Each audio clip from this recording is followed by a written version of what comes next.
दोस्तों आज हम पढ़ने वाले क्लास 9 हिस्ट्री का चैप्टर नंबर 3 जिसका नाम है Nazism and the rise of Hitler. तो दोस्तों चैप्टर की शुरुआत होती है 11 साल के बच्चे से जिसका नाम था हेलमुट। एक बार क्या होता है कि हेलमुट अपने कमरे में लेटा हुआ था, तभी उसने नोटिस किया कि उसकी मम्मी और उसके पापा आपस में बात कर रहे हैं। हेलमुट के पापा हेलमुट की मम्मी से बोलते हैं कि अब टाइम आ चुका है सुसाइड करने का, क्योंकि अब हमारे साथ भी वही होने वाला है जैसा कि हमने जूस के साथ किया था। तो क्या मुझे अकेले को सुसाइड करनी चाहिए या फिर हम सबको एक साथ मिलकर सुसाइड करनी चाहिए? ये सब बातें हेलमुट सुन रहा था। अगले दिन क्या होता है कि हेलमुट का परिवार घूमने जाता है और वे अच्छा टाइम स्पेंड करते हैं एक दूसरे के साथ। उस दिन को वो अच्छे से एंजॉय करते हैं, खूब मस्ती करते हैं। बट अगले दिन ही खबर आती है कि हेलमुट के फादर ने अपने ही ऑफिस में अपने आप को गोली मारकर सुसाइड कर लिया। इस बात को लेकर हेलमुट काफी ज्यादा डर चुका था। वो इतना डर चुका था कि उसने अगले 9 सालों तक अपने घर पे कुछ नहीं खाया था, क्योंकि उसको डर था कि कहीं उसकी मम्मी उसको जहर देकर मार ना दे। अब दोस्तों आपके दिमाग में अभी कई सारे सवाल उठ रहे होंगे कि आखिर हेलमुट के पापा को ऐसा क्या डर था जिसकी वजह से उनको सुसाइड करनी पड़ी। आखिर ऐसी क्या सिचुएशन रही होगी उनके सामने। अगर हमें ये सब जानना है तो उसके लिए हमें जाना होगा फ्लैशबैक में। तो चलिए चलते हैं 1914 में।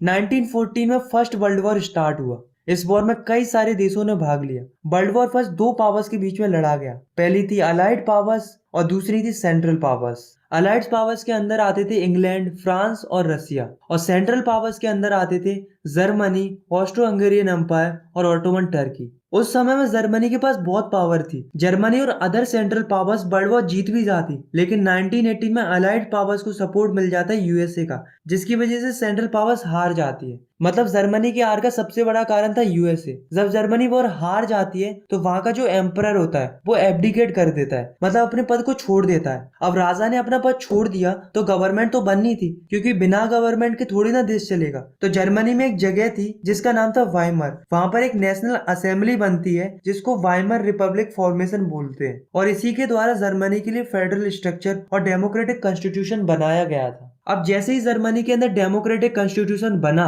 तो जर्मनी में डेमोक्रेसी आ गई, जिसकी वजह से लोग जर्मन पार्लियामेंट के अंदर मेंबर्स को इलेक्ट करने के लिए वोट करने लगे, और ये वोटिंग सारे अडल्ट कर सकते थे इंक्लूडिंग वुमेन्स। अब आप सोच रहे होंगे कि डेमोक्रेसी आई थी तो ये तो अच्छी बात थी ना, बट जर्मनी के लोगों को ये पसंद नहीं आई। क्यों पसंद नहीं आई? क्योंकि जो वीमर रिपब्लिक बना था, मतलब जो असेंबली बनी थी, उसने एक पीस ट्रीटी साइन की थी जिसको हम ट्रीटी ऑफ वर्सेलिस बोलते हैं। मतलब एक समझौता हुआ था जर्मनी और अलाइड पावर्स के बीच में, जिसमें जर्मनी के ऊपर बहुत सी चीजें थोपी गई थी, इम्पोज की गई थी। जर्मनी से कई सारी चीजों को छीना भी गया था, जैसे कि उनसे उनकी टेरिटरीज छीन ली गई थी, आयरन छीन लिया गया था, कोल छीन लिया गया था, यहाँ तक कि उनकी आर्मी भी छीन ली गई थी, क्योंकि अलाइड पावर नहीं चाहती थी कि जर्मनी आगे कभी वॉर लड़ पाए। इन सब के अलावा जर्मनी को 6 बिलियन यूरो का कंपेंसेशन देने के लिए फोर्स किया गया था। जर्मनी में एक जगह थी राइनलैंड जो कि फेमस थी अपनी रिसोर्सेज के लिए, उसको भी छीन लिया गया था। तो वहां के जो लोग थे वो अलाइड पावर्स का तो कुछ कर नहीं सकते थे, इसलिए वो सारा दोष किसको दे रहे थे? गवर्नमेंट को दे रहे थे, कि गवर्नमेंट क्यों हाथ पे हाथ रखे बैठी हुई है। इसलिए लोगों को डेमोक्रेटिक गवर्नमेंट पर शक भी हो रहा था, और यही वो कारण था जिसकी वजह से लोगों को वीमर रिपब्लिक पसंद नहीं आया, और ना ही लोगों ने इस वीमर रिपब्लिक को अच्छे से अडॉप्ट किया।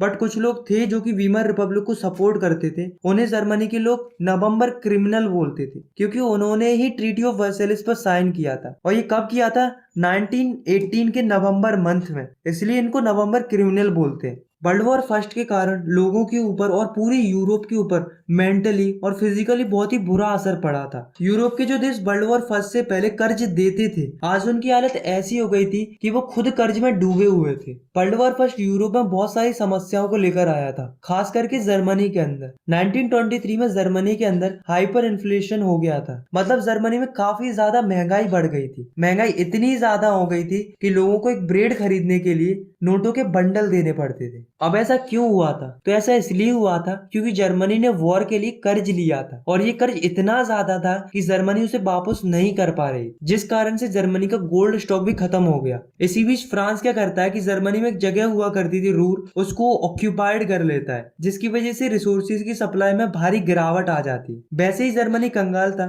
रूर के छिन जाने के बाद वो और भी ज्यादा कंगाल हो जाता है। तो इससे बचने के लिए वहां की जो गवर्नमेंट थी वो अंधाधुंध करेंसी छापना शुरू कर देती है, जिससे करेंसी की वैल्यू गिर जाती है और चीजों के दाम आसमान छूने लगते हैं। करेंसी की ओवर प्रिंटिंग की वजह से जर्मनी के लोगों को छोटी से छोटी चीज खरीदने के लिए नोटों से भरे हुए बोरे देने पड़ते थे, और इसी सिचुएशन को और इसी सिचुएशन को हाइपर इन्फ्लेशन बोला गया है। और पता है ऐसी कठिन परिस्थिति में जर्मनी की मदद कौन करता है? अमेरिका करता है। मतलब जो वर्ल्ड वॉर फर्स्ट में जर्मनी का सबसे बड़ा दुश्मन था, वो आज जर्मनी की मदद कर रहा था। यूएसए ने जर्मनी की मदद करने के लिए डाविस प्लान बनाया, जिसके तहत यूएसए जर्मनी को छोटे छोटे लोन देता था, जिससे जर्मनी की स्थिति सुधर सके। और ऐसा हो भी रहा था। यूएसए की मदद से जर्मनी की स्थिति सुधर भी रही थी, सब कुछ सही चल रहा था। लेकिन 1929 में क्या होता है, यूएसए के अंदर आ जाता है ग्रेट इकोनॉमिक डिप्रेशन। और ये क्यों आता है? क्योंकि यूएसए का वॉल स्ट्रीट एक्सचेंज क्रैश हो जाता है। अब जो थोड़ा बहुत सपोर्ट मिल रहा था जर्मनी को, वो भी बंद हो जाता है, क्योंकि यूएसए की खुद की हालत बदतर हो जाती है।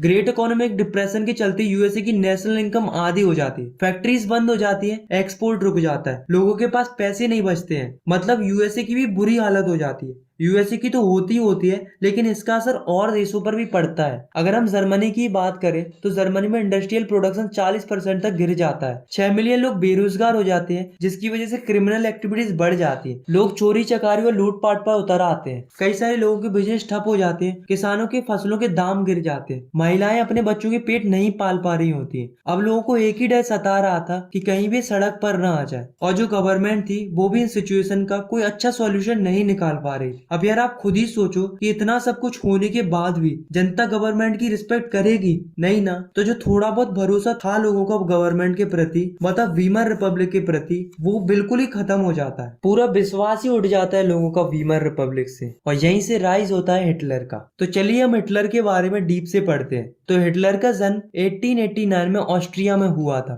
उसने अपना बचपन बहुत ही गरीबी स्थिति में गुजारा था। हिटलर ने वर्ल्ड वॉर फर्स्ट में जर्मन आर्मी को ज्वाइन कर लिया। उसके बाद उसने आर्मी में बहुत अच्छा काम किया। इनफैक्ट उसने कई सारे मेडल्स भी जीते। बट हिटलर को सबसे ज्यादा दुख तब होता है जब जर्मनी वर्ल्ड वॉर फर्स्ट हार जाती है। इसके अलावा जो ट्रीटी ऑफ वर्सेलिस आती है, उससे तो हिटलर और भी ज्यादा फ्यूरियस हो जाता है। हिटलर जर्मनी के लिए बहुत कुछ करना चाहता था, इसलिए वो 1919 में एक पॉलिटिकल पार्टी को ज्वाइन कर लेता है, जिसका नाम था जर्मन वर्कर्स पार्टी। धीरे धीरे हिटलर पार्टी का हेड बन जाता है और फिर वो उस पार्टी का नाम बदल देता है और कर देता है national socialist German workers party. और यही पार्टी बाद में जाकर नाजी पार्टी कहलाती है। हिटलर और उसकी पार्टी का काम करने का अलग ही स्टाइल था। उनके सल्यूट करने का तरीका भी अलग था, उनका सिंबल अलग था। कुछ इस तरीके का सिंबल था नाजी पार्टी का। अब हम बात करते हैं कि नाजी पार्टी जर्मनी की पॉलिटिक्स में कैसे आई थी। Rise of Nazi party in German politics. तो होता क्या है कि 1928 के अंदर जर्मन पार्लियामेंट के अंदर इलेक्शन होते हैं, जिसमें नाजी पार्टी बहुत ही बुरी तरीके से हारती है। उसको मात्र 2.6% वोट मिलते हैं जर्मन पार्लियामेंट के अंदर। ऐसा होना नॉर्मल सी बात थी, क्योंकि उस समय पर ना ही लोग हिटलर को जानते थे और ना ही नाजी पार्टी को। बट 1929 में सिचुएशन कुछ अलग हो जाती है। 1929 में क्या होता है कि ग्रेट इकोनॉमिक डिप्रेशन आता है। और मैंने आपको बताया भी था कि क्या था ये ग्रेट इकोनॉमिक डिप्रेशन। तो इसके चलते बहुत सारे लोग परेशान थे और इसी बात का फायदा उठाता है हिटलर। हिटलर क्या करता है कि लोगों को अपनी तरफ अट्रैक्ट करता है और लोगों से कहता है कि अगर तुम मुझे सपोर्ट करते हो और वोट करते हो इलेक्शन में, तो मैं आपकी सारी समस्याओं को खत्म कर दूंगा। इस प्रकार के कई सारे वादे करता है हिटलर। और वैसे भी आपको एक बात पता होगी कि हिटलर बहुत ही पावरफुल स्पीकर था। वो इतना गजब का स्पीकर था कि वो अपनी बातों से लोगों को बहुत ही जल्दी इन्फ्लुएंस कर देता था और इस चीज का उसे फायदा भी मिला। फाइनली 1932 में नाजी पार्टी इलेक्शन जीत जाती है। उसे जर्मन पार्लियामेंट के अंदर 37% वोट मिलते हैं, जिससे नाजी पार्टी मेजोरिटी में आ जाती है। तो हिटलर ने ऐसे कौन कौन से वादे किए थे जिनकी वजह से नाजी पार्टी इलेक्शन जीत पाई, चलिए देखते हैं। तो हिटलर ने लोगों से कहा था कि अगर मैं इलेक्शन जीतता हूँ तो मैं जर्मनी को एक स्ट्रॉन्ग नेशन बनाऊंगा। सेकंड, हिटलर ने कहा था कि मैं ट्रीटी ऑफ वर्सेलिस के प्रोविजंस को हटवा दूंगा।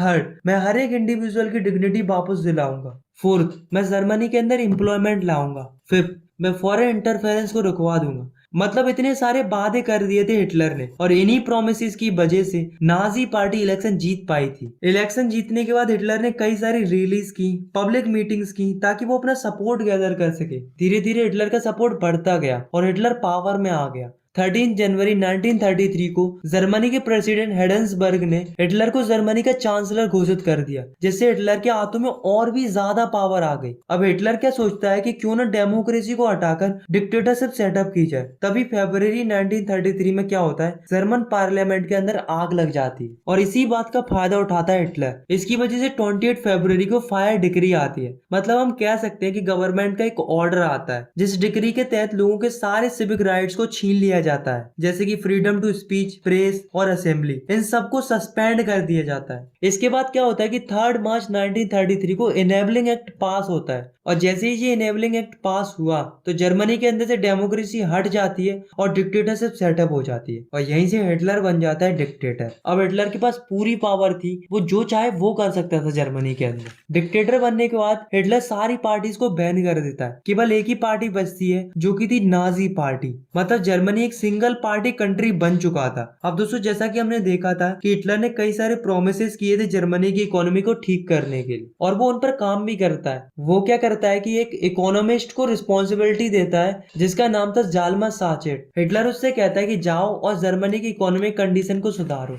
तो इसके लिए जालमा सचेट दो चीजों को एम करता है, पहली फुल प्रोडक्शन और दूसरी फुल एम्प्लॉयमेंट, क्योंकि अगर प्रोडक्शन को बढ़ाना है तो इसके लिए लोगों की जरूरत होगी, जिससे एम्प्लॉयमेंट तो अपने आप ही बढ़ जाएगा। इस प्रोजेक्ट के लिए गवर्नमेंट फंड देती थी, और इसी प्रोजेक्ट की बदौलत जर्मनी के अंदर सुपर हाईवेज और वॉक्सवैगन जैसी कार आ पाई थी। हिटलर ने कई सारे चेंजेस किए फॉरेन पॉलिसीज के अंदर, जैसे कि 1933 में हिटलर जर्मनी को विड्रॉ कर लेता है लीग ऑफ नेशन से। रायलैंड जो कि छीन लिया गया था जर्मनी से, उसे वापस रीऑक्यूपाइड कर लिया। हिटलर ने 1938 में ऑस्ट्रिया और जर्मनी को एक कर दिया by the slogan of one people, one empire and one leader. तो दोस्तों ये कुछ चेंजेस थे जो कि हिटलर ने किए थे फॉरेन पॉलिसीज के अंदर। इसके बाद हिटलर छोटी छोटी जगहों को कब्जाना शुरू कर देता है, जैसे कि वो सबसे पहले कब्जा करता है सुदर्टन लैंड पे। अब दोस्तों मैंने कुछ टाइम पहले आपको इकोनॉमिस्ट के बारे में बताया था जो कि जर्मनी की इकोनॉमिक कंडीशन को सुधारने में लगा हुआ था। जी हाँ बिल्कुल, उसका नाम था जालमा सचेट। तो जो ये जालमा सचेट था वो इकोनॉमिस्ट के साथ साथ एक अच्छा एडवाइजर भी था। तो ये हिटलर से कहता है कि जहाँ तुम्हें देश की इकोनॉमी को इम्प्रूव करने के बारे में सोचना चाहिए, वहां तुम दूसरे देशों के साथ लड़ाई झगड़े में लगे हुए हो। तुम्हें ज्यादा पैसे खर्च नहीं करने चाहिए इन सब चीजों में। हिटलर को ये बात पसंद नहीं आई। हिटलर के मंसूबे एकदम क्लियर थे कि उसको वॉर ही लड़ना था। हिटलर का मानना ये था कि मैं अपनी कंट्री में डेवलपमेंट क्यों करूं जबकि मैं किसी और डेवलप्ड कंट्री पर कब्जा कर सकता हूं। जालमा सैचेट को हिटलर की ये बातें पसंद नहीं आई, इसलिए वो हिटलर का सपोर्ट छोड़ देता है और वहां से चला जाता है। और जो हिटलर होता है वो इकोनॉमिक क्राइसिस को ओवरकम करने के लिए वॉर लड़ना शुरू कर देता है। ऑन 1 सितंबर 1939 जर्मनी पोलैंड पर हमला कर देती है और साथ में उस पर कब्जा भी कर लेती है। ये देखकर फ्रांस और इंग्लैंड को अच्छा नहीं लगा और वे साथ मिल जाते हैं, और यहीं से जर्मनी के साथ जंग छिड़ जाती है और यहीं से स्टार्ट हो जाता है सेकेंड वर्ल्ड वॉर। फिर सितंबर 1914 में एक ट्रिपटाइट पैक्ट साइन होता है जिसमें दो कंट्रीज वर्ल्ड वॉर लड़ने के लिए जर्मनी के साथ आ जाती हैं, और वो कंट्रीज थी इटली और जापान। मतलब एक तरफ हो गए थे फ्रांस और इंग्लैंड और दूसरी तरफ थे जर्मनी, इटली। अब दोस्तों मैं आपको डायग्राम के थ्रू समझाता हूँ कि एग्जैक्टली क्या हुआ था वर्ल्ड वॉर सेकेंड के अंदर। जैसे मान लो ये जर्मनी है, ये इंग्लैंड है और ये सोवियत यूनियन है, मतलब रसिया है। अब दोस्तों होता क्या है कि जून 1941 में हिटलर सोवियत यूनियन पर अटैक कर देता है। ये हिटलर का बहुत ही बुरा डिसीजन था। क्यों था? क्योंकि अब जर्मनी वेस्टर्न बॉर्डर पर ब्रिटिश बॉम्बिंग को झेल रहा था और इधर ईस्टर्न बॉर्डर पर सोवियत आर्मी को। तो जो ये सोवियत आर्मी होती है वो जर्मन आर्मी को स्टेलिनग्राड पे बहुत ही बुरी तरीके से हराती। वहीं दूसरी ओर जो यूएसए था वो वर्ल्ड वॉर सेकंड लड़ना नहीं चाह रहा था, क्योंकि जो economic crisis world war first के कारण यूएसए को भुगतने पड़े थे वो उन्हें दोहराना नहीं चाहता था। इसलिए यूएसए वर्ल्ड वॉर सेकंड से दूर ही रहना चाहता था। बट यूएसए अपने आप को रोक नहीं पाता है। क्यों? क्योंकि जो जापान होता है वो ईस्ट की तरफ कंटिन्यूसली अपनी पावर एक्सपेंड करता चला जा रहा था। उसने इंडो चाइना पर भी कब्जा कर लिया था। यहाँ तक सब ठीक था, लेकिन होता क्या है कि जापान यूएसए के एक नेवल बेस पर अटैक कर देता है जिसका नाम था पर्ल हार्बर। इस बात से यूएसए को गुस्सा आ जाता है और यूएसए 8 दिसंबर 1941 को ना चाहते हुए भी वॉर में एंट्री मार देता है, और यूएसए की एंट्री के साथ ही वर्ल्ड वॉर सेकंड खत्म हो जाता है। क्योंकि एक बात तो हम सभी लोग जानते ही हैं कि यूएसए आज भी बहुत शक्तिशाली है और पहले भी बहुत शक्तिशाली था। वर्ल्ड वॉर सेकंड मई 1945 में दो चीजों के साथ खत्म होता है। पहली जर्मनी की हार के साथ और दूसरी हिरोशिमा पर एटॉमिक बॉम्ब ब्लास्ट के साथ।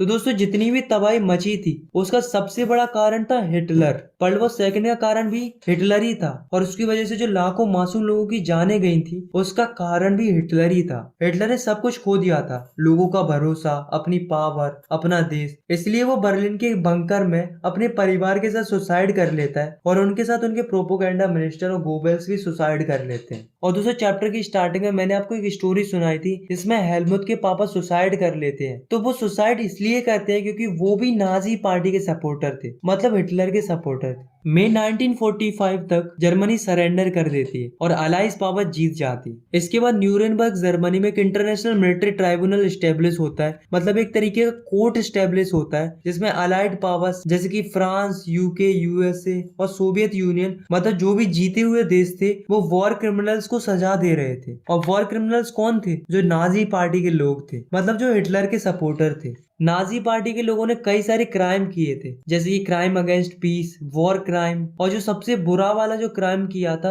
वो था क्राइम अगेंस्ट ह्यूमैनिटी। मतलब इन्होंने लाखों मासूम लोगों पर अत्याचार किया था। अत्याचार तो छोड़ो, इन्होंने तो उन्हें मार ही दिया था। नाजी पार्टी के लोगों ने वर्ल्ड वॉर 2 की आड़ में 6 मिलियन जूस को मारा था, 2 लाख जिप्सीज को मारा था, 1 लाख पुलिस सिविलियंस को मारा था और 70,000 जर्मन्स को मारा था जो कि फिजिकली और मेंटली डिसेबल्ड थे। तो इसके लिए जो इंटरनेशनल मिलिट्री ट्राइब्यूनल था उसने केवल 11 लोगों को ही मौत की सजा सुनाई, बाकी सभी लोगों को उम्र कैद की सजा सुनाई गई। इन्होंने जैसा लोगों के साथ किया था उसके कंपैरिजन में ये सजा इनके लिए बहुत ही ज्यादा कम थी। Now we talk about Nazi ideology, मतलब नाजी लोगों की आइडियोलॉजी कैसी थी। इसको हम हिटलर की आइडियोलॉजी भी कह सकते हैं क्योंकि नाजी लोग थे तो हिटलर के ही सपोर्टर। तो जो नाजी लोग थे उन्होंने सोसाइटी के अंदर रेशियल सेग्रीगेशन करके रखा था, मतलब काफी ज्यादा भेदभाव करते थे लोगों के बीच में। जर्मनी के अंदर टॉप प्रायोरिटी ऐसी लोगों को दी जाती थी जिनकी ब्लू आइज होती थी और ब्लॉन्ड हेयर होते थे। ऐसे लोगों को जर्मनी में नॉर्डिक आर्यन बोला जाता था, मतलब इनका लेवल ऑफ इम्पोर्टेंस ज्यादा होता था औरों के कंपेरिजन में, ऐसा नाजीज मानते थे। और अगर हम बात करें सबसे लोअर लोगों की तो वो थे जूइस। जूइस लोगों को जर्मनी के अंदर वीक माना जाता था और ना ही जूइस लोगों को कोई इंपोर्टेंस दिया जाता था। और दोस्तों हिटलर और नाजी लोगों को भी सबसे ज्यादा नफरत जूइस लोगों से ही थी। तो ऐसा क्यों था? इसके कई सारे कारण थे। पहला कारण ये था कि जूइस लोगों को जीसस क्राइस्ट का किलर माना जाता था। दूसरा रीजन ये भी माना जाता था कि जूइस लोग अदर जर्मन लोगों को ज्यादा इंटरेस्ट पर लोन देते थे और जो हिटलर था वो पर्सनली भी हेट करता था जूइस लोगों को। इसलिए नाजी लोगों ने जूइस लोगों को बायकॉट करना शुरू कर दिया। नाजी लोगों ने उनके साइनागोजियस को जला दिया, मतलब जहां पर वो पूजा करते थे उन स्थानों को जला दिया। गवर्नमेंट जॉब से जूइस लोगों को निकाल दिया गया और उनके घरों तक को भी जला दिया गया। और धीरे धीरे हिटलर ने इनको मारना शुरू कर दिया। हिटलर काफी ज्यादा मास किलिंग करता था, मतलब एक बार में कई सारे जूइस लोगों को मार देता था। और तुम्हें पता है हिटलर लोगों से क्या कहता था कि मैं मास किलिंग नहीं कर रहा हूँ, मैं इन लोगों को स्पेशल ट्रीटमेंट दे रहा हूँ। अब वो ऐसा क्यों कहता था? क्योंकि हिटलर का मानना ये था कि अगर हमें बहुत ही अच्छी सोसाइटी चाहिए और हेल्थी सोसाइटी चाहिए तो हमें इस तरीके के अनडिजायरेबल लोगों को मार देना चाहिए, ऐसा हिटलर का मानना था। और तुम्हें पता है हिटलर का जो मारने का तरीका था वो अलग ही प्रकार का था। वो बहुत ही भयानक तरीके से मारता था लोगों को। वो क्या करता था कि लोगों को एक गैस चैम्बर में बंद कर देता था, फिर उन पर जहरीली गैसें छोड़कर उनको मार देता था। हिटलर जूस लोगों को फोर्स करता था घेटोस में रहने के लिए, मतलब एक ऐसे इलाके में रहने के लिए जहाँ पर काफी ज्यादा गंदगी रहती थी, कीचड़ रहता था, बीमारियां फैलती थी, लोग मर रहे थे वहां पर, मतलब काफी ज्यादा इन्फेक्टेड एरिया था। ऐसे एरिया में हिटलर फोर्स कर रहा था जूस लोगों को रहने के लिए, और जो उसकी बात नहीं मानता था उसे गैस चैम्बर में स्पेशल ट्रीटमेंट दिया जाता था।